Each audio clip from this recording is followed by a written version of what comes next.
திடீர்னு எங்க முருகன் மேல உங்களுக்கு என்ன பற்று வருது? திடீர்னு இத்தனை ஆண்டுகள் எங்க இருந்தீங்க? எங்க இருந்தீங்க? ஏன்னா உங்க ராமருக்கு மார்க்கெட் போயிடுச்சு. அங்க வந்து பூரி ஜெகநாதர் எடுத்தீங்க, அங்க ஐயப்பன் எடுத்து பாத்தீங்க, இப்ப இங்க முருகனை தொட்டு பாக்குறீங்க. ஒற்றுமையா இருக்கிற தமிழ் சமூகத்துக்குள்ள ஒரு பிளவை ஏற்படுத்துகிறதா தான் நான் அதை பாக்குறேன். பல கோடி மக்களின் வீடு வந்து இருள கிடக்கும் போது, விளக்கேத்த வழி இல்லாம இருட்டுல கிடக்கும்போது பல கோடி மக்களின் வாழ்க்கை இங்க மலை மேல விளக்கேத்துறதுன்றாங்க. இத்தனை ஆண்டுகள் எங்கே இருந்தார்கள்ன்ற கேள்விக்கு என்ன இருக்கு? மலை இருக்கிற இடம்லாம் விளக்கேத்தணும்னா ஒருவேளை இந்த மலையை கற்குவாரி ஆக்கிட்டா உத்தரவு கொடுத்தா போராட வருவாங்களான்னு இல்லை. பக்கத்துல இருக்க மலையெல்லாம் குவாரின்னு வெட்டி ஏற்றும் போது வாய் மூடிட்டு இருக்கிறவங்க இந்த மலை மேல திடீர்னு விளக்கேற்றுவார். இன்னைக்குதான் முருகன் கண்ணுக்கு தெரியுதா? முருகன் நேத்து தோன்றிய இறையா? இத்தனை நாள் எங்க இருந்தாங்க? போன ஆண்டு இந்த விளக்கேற்ற வரல, அதுக்கு முந்தின ஆண்டு ஏற்ற வரல. ஏன்னா 2 மாசத்துல தேர்தல் வருது இல்லையா? இந்த செயல் வந்து எப்பவுமே இவங்களுடைய சிந்தனை ஒருங்கிணைந்த ஒரு சமூகத்தை உருவாக்குவதில்லை. அதை பிரிச்சு சிதைச்சு தங்களுக்கான அதிகாரத்தை நிறுவுவதான் இவங்களுடைய கோட்பாடு. அதை இந்த நிலத்திலையும் நிறுவ நினைக்கிறாங்க. அரசுடைய கவனக்குறைவு, அரசுடைய இவங்களுக்கு தெரியாமையா இவ்வளவு நடக்குது. அவங்க நினைச்சிருந்தா இதையெல்லாம் எப்பவோ தடுத்துக்கலாம். திடீர்னு இன்னைக்கு வந்து திடீர்னு நாங்க வந்து இந்த மலை மேல விளக்க ஏற்றுவோம் இது அப்படிங்கிறது ஒற்றுமையா இருக்கிற தமிழ் சமூகத்துக்குள்ள ஒரு பிளவை ஏற்படுத்துகிறதா தான் நான் அதை பாக்குறேன். திருவண்ணாமலையில வந்து தீபமேற்றதை யாரும் போய் எதுவும் சொன்னாங்களா? யாரும் சொன்னாங்களா? வழி வழி வர மரபை போற்றுகிறாங்க. இந்த மக்கள் எல்லாரும் கொண்டாடுறாங்க. திடீர்னு வந்து ஒருத்தர் வந்து நான் போராடுவேன், அதுக்கு மாண்புமிக்க நீதி வந்து இப்படி ஒரு தீர்ப்பை கொடுத்து போய் ஏற்றுங்கள்னு சொல்றது எப்படி? ஒரு அமைதியா இருக்கிற சமூகத்தை குலைக்கிறதுக்கான முயற்சியை மதிப்புமிக்க மாண்புமிக்க நீதி செய்யறதா வருத்தமா இருக்கு.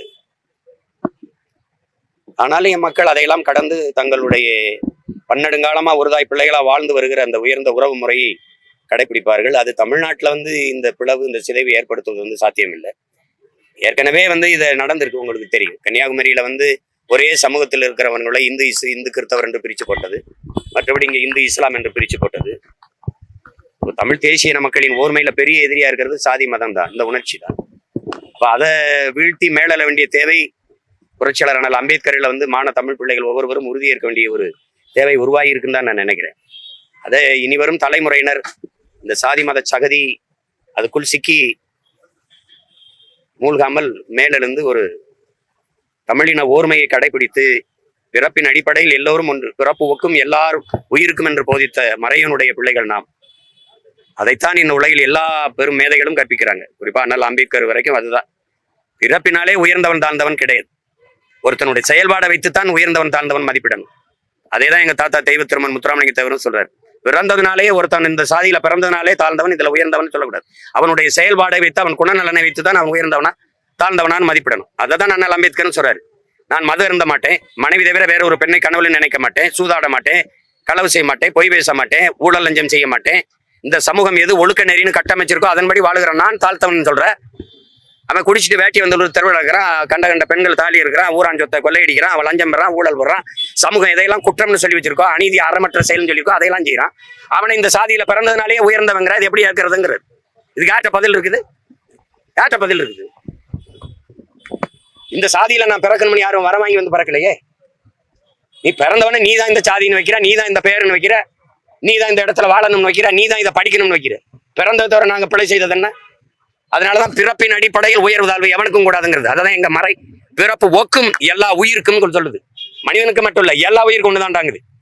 யார் மேல கீறினாலும் ரத்தம் ஒண்ணுதான், ஆக மொத்தம் நீ நானும் 10 மாதம் தான் எங்க தாத்தா பட்டுக்கொட்டை போடுறாப்புல. இங்க பறச்சியாவது ஏதாடா, பணத்தையாவது ஏதாடா, இறைச்சி தோல் எலும்புல இலக்கமிட்டு இருக்கான்னு சிவாக்கியர் பாடுறாரு. எங்க எலும்புல எழுதிருக்கா, நெத்தியில் எழுதியிருக்கா அவன் பேரும் ஜாதி. அம்மா இதை வச்சுக்கிட்டு கொடுமைப்படுத்திக்கிட்டு இது ஒரு அற்ப தேர்தலா பாக்குறேன். கேடுகட்ட அருவருக்கத்தக்க அரசியலா பாக்குறேன். நீ ஏத்தன வேணா போன வருஷம் ஏத்தாம என்ன பண்ண? அதுக்கு முந்தின வருஷம் வந்துச்சு இல்ல, இந்த கார்த்திகை இதுக்கு முன்னாடி ஏத்த வேண்டியது என்ன? ஒவ்வொரு ஆண்டு தான் கார்த்திகை வருது. அப்பெல்லாம் அந்த மழை இல்லையா? அப்ப அந்த விளக்கு தூண் இல்லையா? ஏன்னா 2 மாசம் பிப்ரவரியில தேர்தல் வருது, அதுக்கு இது எழுதணும். இந்துக்கு ஒரு கனவு, இந்தியாவுக்கு ஒரு கனவு. இது எப்படி ஒரு ஆளுகிற ஒரு கட்சி ஒரு நாட்டுல இந்து மக்களின் ஒற்றுமைன்னு பேசுது? இந்துக்களுக்கு ஒரு கனவு இருக்குங்குது. இந்திய மக்களின் ஒற்றுமை தான் பேசணும். நாட்டின் மிக உயர்ந்த இடத்துல இருக்க ஐயா உள்துறை அமைச்சர் அமித்ஷா வந்து சொல்றாரு, இது இந்து மக்களின் ஒற்றுமை, இந்து மக்களின் எழுச்சிங்கிறதுல ஒற்றுமைங்கிறதுல. அப்ப இந்திய மக்களின் ஒற்றுமை என்ன ஆகும்? எப்படி? அப்ப ஒரு மதத்துக்கு ஒரு கனவு இருக்கு. எப்படி எப்படி என்ன கனவு? விளக்கேத்துறது. பல வீடுல விளக்கு இல்லாம இருந்து கிடக்குது.